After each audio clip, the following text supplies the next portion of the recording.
Hello friend, आप सभी का स्वागत है आपके यूट्यूब चैनल काइंड एजुकेशन में। इस वीडियो में बात करने जा रहा हूँ राजस्थान हाई कोर्ट की एग्जाम डेट से संबंधित या एग्जाम कराने से संबंधित सरकार विषय कोर्ट का जो महामुकाबला है उससे एक बड़ी अपडेट आ गई है कि सरकार क्या चाहती है और कोर्ट क्या चाहता है। क्या जो तीसरा फैसला सरकार के पास गया हुआ है उसे अगर निरस्त कर दिया जाता है तो क्या यह भर्ती रद्द हो सकती है, इन सभी की बात करेंगे। क्योंकि यह भर्ती 2017, 19, 21 जितनी साल अगर गिनो जाओगे 2017 के बाद में तो 2027 आने वाला है। अभी तक 10 सालों में एक भर्ती नहीं कराई जा रही। क्या सरकार और न्यायपालिका इतनी अंधी हो गई है? क्या विद्यार्थियों के साथ धोखा हो रहा है? तो जरूर आपको कमेंट कर देना है। बल्कि इस वीडियो में आपको एकदम सच्चाई बता दूंगा राजस्थान हाई कोर्ट भर्ती 4th ग्रेड की। वीडियो को पूरा देखना है, चैनल को सब्सक्राइब कर लेना है, टेलीग्राम चैनल ज्वाइन कर लेना भैया। वहां पर आपको इंपोर्टेंट नोट्स वगैरह, एमसीक्यू वगैरह और फ्री ऑफ नोट्स की आपको भंडार मिलने वाला है। आपको टेलीग्राम चैनल पर जो आपके डिस्क्रिप्शन लिंक में दे रखा है उसे ज्वाइन कर लेना है, ठीक है। आइए हम बात करते हैं आपके सामने राजस्थान 4th ग्रेड भर्ती जो कल की अखबार की न्यूज की कटिंग है, आज मैं आपके लेके आया हूँ सामने। तो आपके सामने बात करूंगा कि Rajasthan high court 4th new update आई है, ठीक है। यानी जो अखबार की कटिंग की न्यूज है वही आपके सामने बात की जाएगी। भर्ती रद्द हो सकती है, इस पे फ्रंट पेज पे लिखा हुआ है क्या भर्ती रद्द हो सकती है। इसी पे बात करें कितना परसेंट है। मैं तो मेरा कह रहा हूँ ये 99.99% है, ठीक है। आप अपने परसेंटेज दे देना। एग्जाम संभावित 2027 की बात है, ठीक है। यानी जुलाई 2025 में इसमें फॉर्म भरते हैं और एग्जाम 2027 तक संभावित है अभी तक, ठीक है। और सरकार और कोर्ट का महामुकाबला, यानी सरकार और कोर्ट दोनों आपस में वो कह रहे नहीं अपना गुत्थम गुत्था हो रहे हैं, क्या हो रहे हैं वो भी आपको बता दूं। क्या सरकार का वह क्या है 10वीं पास की मान्यता की कोर्ट का है कि 10वीं पास मान्यता विद्यार्थी देना चाहो। तो कोर्ट ने वो सवाल पूछा सरकार का 10वीं पास मान्यता क्यों देना चाहो थे, क्या 10वीं पास मान्यता विद्यार्थियों ने क्यों बुलाना चाहो। क्या जिसने ग्रेजुएशन कर ली वो आ नहीं सकता, जिसने एमए कर ली वो नहीं आ सकता, या जिसने 12th कर ली वो नहीं आ सकता। ये सभी सवाल है ना, अब तीसरी बार सरकार के पास गए हैं। कोर्ट ने तीसरी बार सरकार को भेज दिया है। सरकार का जवाब 2 बार जो आए है ना वो यही है कि आपकी जो 10वीं पास वाली है ना योग्यता उसको प्राथमिकता देना हम नहीं समझते हैं। यानी आपको अगर ये भर्ती करानी है तो ये सभी को आपको समानता का अधिकार आपने आर्टिकल संविधान में दे रखा है। समानता का अधिकार आपके संविधान में दे रखा है, न्यायपालिका से अच्छा कौन जानता है उसको। तो उसी आधार पे सरकार ने बोल दिया कि आपको जो दे रखा है ना, हालांकि इसकी योग्यता आप 10वीं पास है तो ऐसा तो है नहीं कि 10वीं पास वाले विद्यार्थी को आप सिलेक्शन दिलाओगे। जिसने 10वीं पास करके उसी को सिलेक्शन देना है। इसी असमंजस में सरकार के पास तीसरी बार प्रस्ताव आया है। ये प्रस्ताव बस नाम मात्र का है, यानी अब नवंबर तक इस पर कोई संज्ञान नहीं ले जाएगा। नवंबर के बाद में एक आएगा चिट्ठी कि हम नहीं मान रहे, कि हम जो 10वीं पास वाला जो आपने समीकरण बनाया है उसके आधार पर हम नहीं मान रहे।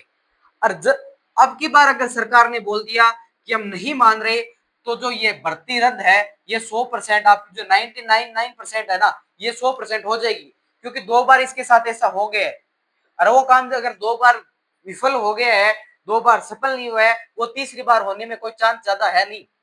और सरकार चाहती भी यही है, कोर्ट भी चाहता यही है कि आपके जो 5670 पद दे रखे हैं, जो एग्जाम फॉर्म आपके फीस खाए बैठे हो 2 बार, उसका कौन देगा।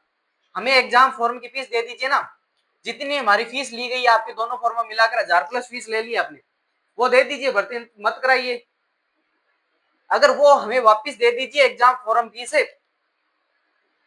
आप एक तरफ देखो राजस्थान कर्मचारी चयन बोर्ड है कि आपकी उस तरह आप दे नहीं सकते क्या। अगर आपको अपनी तरह भर्ती करानी है तो उसकी एग्जाम डेट निकालिए ना। मैं बात फिर से आपको दोनों को इंक्लूड करके बताता हूँ कि सरकार और कोर्ट के बीच में समझौता बना है, ठीक है। और 2 बार उसको कोर्ट ने सरकार को प्रस्ताव भेज दिया है कि हम इसे 10वीं पास वाली मान्यता के आधार पर कराना चाहते हैं। उन्होंने क्या बात बोली थी कि जो इंटरव्यू पास करेगा और जिन्होंने 10वीं पास कर रखी है उसे हम इंटरव्यू में प्राथमिकता देंगे, ठीक है। यानी जिसने ग्रेजुएशन कर रखी है, जिसने 12th कर रखी है, जिसने एमए कर रखी है, जिसने पीएचडी कर रखी है, जिसने बीएड कर रखी है, उनको कोर्ट के अलावा कोर्ट ने स्पष्ट कह दिया कि आपकी भर्ती नहीं होगी, ठीक है। अब कोर्ट ने जो बोला है ना कि आपकी भर्ती नहीं होगी, ये बात कोर्ट ने बोली है, ठीक है। अब सरकार इसे क्या चाहती है कि सभी को समानता का अधिकार दे, क्योंकि सरकार को तो पता है ना कि सभी हम एक समान नहीं रखेंगे तो हमारे वोट कहाँ पे आएगी। हम इसी भर्ती मान लीजिए हम कह देंगे 10वीं पास वाले तो ग्रेजुएशन वाले कितने हैं, 12th वाले कितने हैं, एमए कितने हैं। यानी अगर 10 लाख फॉर्म है ना मैं ये कह रहा हूँ 10 लाख अगर फॉर्म आए ना, उसमें उन बच्चों को देख लेना, संख्या 8 लाख से प्लस सभी अभ्यर्थियों की 12वीं पास प्लस मिलेगी। ठीक है, अब कराना क्या चाहते हो वो हमें पता नहीं है। ठीक है, तो ये जो तीनों बातें हैं, इसी के बीच में अब तीसरी बार सरकार के पास कोर्ट ने आदेश भेज दिया है। सरकार वही आदेश आएगा कि हम नहीं मान रहे, फिर कोर्ट क्या कहेगा, अगर आप नहीं मान रहे तो हम इस भर्ती को रद्द कर रहे हैं। इस भर्ती को रद्द कर रहे हैं, कोर्ट के सामने कौन कर सकता है। और इसी तरह ये तीसरी बार भर्ती रद्द हो जाएगी। 2 बार एग्जाम फॉर्म ले लिए गए हैं, उनकी फीस आपको रिफंड नहीं होगी। ठीक है, एग्जाम संभावित की बात 2027 में इसलिए कह रहा हूं, अगर बाय द वे तीसरी बात से कोर्ट और सरकार के बीच में जो बना हुआ है असंतुलन, उसे अगर बीच का तरीका निकाला जाए, उसके आधार पर अगर हो सकता है तो आपको नवंबर दिसंबर में आपकी बताया नवंबर के लास्ट में आपकी आचार संहिता खत्म होगी। और आचार संहिता के बाद में अगर मुझे जहां तक लग रहा है कि ये सिस्टम है कि आपको एग्जाम डेट का अनाउंसमेंट हो सकता है, बल्कि 2027 से आप मान के चलना कि पहले आपकी एग्जाम नहीं होगी। अगर 2027 के जनवरी तक या दिसंबर में 2026 के लास्ट तक अगर एग्जाम डेट घोषित नहीं होती है तो भर्ती रद्द समझ लेना। अपनी जो फॉर्म फीस दी है आपने 500 700 600 जितनी भी, वो कोर्ट के द्वारा हमें कह देना गोदान कर दी गई है वहां पे कोर्ट में, और फीस आपकी वापस नहीं आएगी। अगर कोर्ट को सुनना है, संज्ञान लेना है, तो आपको दूसरी साल में इस भर्ती को आप नहीं करा रहे हो तो आपके पास सिस्टम अच्छा नहीं है, आप कराने की ताल्लुक नहीं रखते हो। क्योंकि अगर इस प्रकार की भर्ती डिले हो रही है ओनली 5670 पदों पर, क्योंकि राजस्थान कर्मचारी चयन बोर्ड के पास 24 लाख फॉर्म आए थे, उस भर्ती को कंप्लीट कराकर ज्वाइनिंग कराकर उन्होंने अपने सबमिट कर दिए हैं, और उसी साथ पैरेलल कई भर्ती वो करा रहे हैं। अगर आपके पास विभाग है भर्ती कराने का तो आप भर्ती कराइए, एग्जाम दीजिए, एग्जाम डेट दीजिए बच्चों को, और इस भर्ती को संपन्न कराइए। क्योंकि बच्चे 2019 से मार खा रहे हैं, 2019 से 2027 आने वाला है, अभी तक आपका कोई निस्तारण नहीं है कि एग्जाम करा रहे हैं, एग्जाम नहीं करा रहे हैं, आपका कोई स्पष्टीकरण नहीं है। आप सरकार से कोर्ट, कोर्ट से सरकार, एक दूसरे में आपके साथ खेल रहे हो। इससे अच्छा है कि बच्चों को कह दीजिए कि इस भर्ती को हम नहीं करा रहे हैं, तो बच्चे निश्चित होकर बैठ जाए। 10 लाख बच्चे गुमराह हो रहे हैं, उनकी सुनिए और उनको समझिए कि किस प्रकार बच्चे ठोकरें खा रहे हैं कि आप भर्ती करा रहे हो नहीं करा रहे हो। तो इनका जल्दी से प्रक्रिया को पूरा कीजिए। कैसा लगा वीडियो कमेंट बॉक्स में जरूर बताना। जय हिंद, जय भारत।